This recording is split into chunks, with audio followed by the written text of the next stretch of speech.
മക്കളെ ഇതൊന്ന് കാണിങ്ങള് എന്തായാലും ഒന്ന് കാണണം. ഞാൻ ഇപ്പം ഉള്ള എവിടെ അറിയങ്ങള് കഞ്ഞിപ്പുരം മൂണ്ടാല് ബൈപ്പാസിലൂടെ യാത്ര ചെയ്യാണ്. ഈ ദുരിതം ആര് മറുപടി പറയാ? ഒന്ന് നോക്കി നിങ്ങൾ, എത്ര കാലായി പണി തുടങ്ങിയിട്ട്. ആരാണ് ഇതിന്റെ പിന്നിൽ? ആരാണ്? എന്താണ് കാരണം? എനിക്കറിയില്ല കേട്ടോ. നിങ്ങൾക്ക് ആർക്കും അറിയുന്നുണ്ടെങ്കിൽ കമന്റ് ചെയ്യും. എത്ര കാലായി അറിയാം ഇവിടുത്തെ ആൾക്കാർ ഈ പൊടിയും തിന്ന് നടക്കണ്. ചുങ്കം വരെ, മൂടാൽ ചുങ്കം വരെ ഒരുപാട് പ്രയാസങ്ങളും പ്രതിസന്ധികളും അങ്ങനെ അത് നേരായി.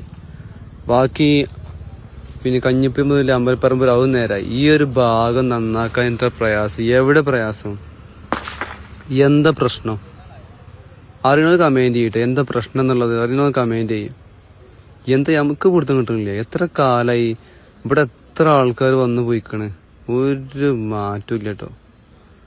അല്ലാതെ അറിയാം, എനിക്കറിയില്ല ഈ നടക്കുന്ന ആൾക്കാരുടെ അവസ്ഥ, ചുറ്റുഭാഗത്തുള്ള വീടുകളുടെ അവസ്ഥ വല്ലാത്തൊരവസ്ഥ തന്നെ കേട്ടോ. നമ്മളെ ചുറ്റുഭാഗം, നമ്മളെ കഞ്ഞിപ്പുരം മൂഴ ബൈപ്പാസ് നമ്മക്കറിയില്ല. ഇവിടെ അടുത്തുകൂടെ ഈ NH പോണത്.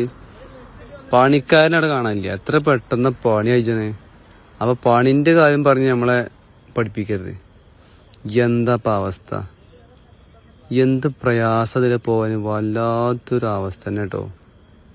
ഓഹ്, ഇനി ആർക്കെങ്കിലും ബുദ്ധിമുട്ട്, പണിയെടുക്കാൻ ബുദ്ധിമുട്ടുണ്ടെങ്കിൽ നമ്മളെ നാട്ടുകാരെ ഏൽപ്പിച്ചോളിയും. ആളിഷ്ടം പോലെ ഉണ്ട് പണിയെടുക്കാനുള്ളത്. എന്തായാലേ ഭയങ്കര ശോകം തന്നെ കേട്ടോ. എന്തായാലും ആരോട് കമന്റ് ചെയ്യും. എന്താണ് പ്രശ്നം? ഇവിടെ എന്താ പണി നടക്കാത്തത് എന്നുള്ള ആരോട് കമന്റ് ചെയ്തിട്ടതില്